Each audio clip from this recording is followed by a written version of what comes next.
மாம்பழத்தின் நன்மைகள். உணவு உணவு ஜீரணத்தை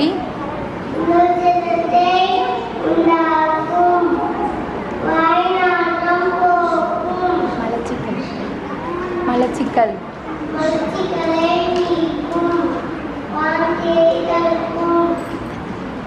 பித்தத்தை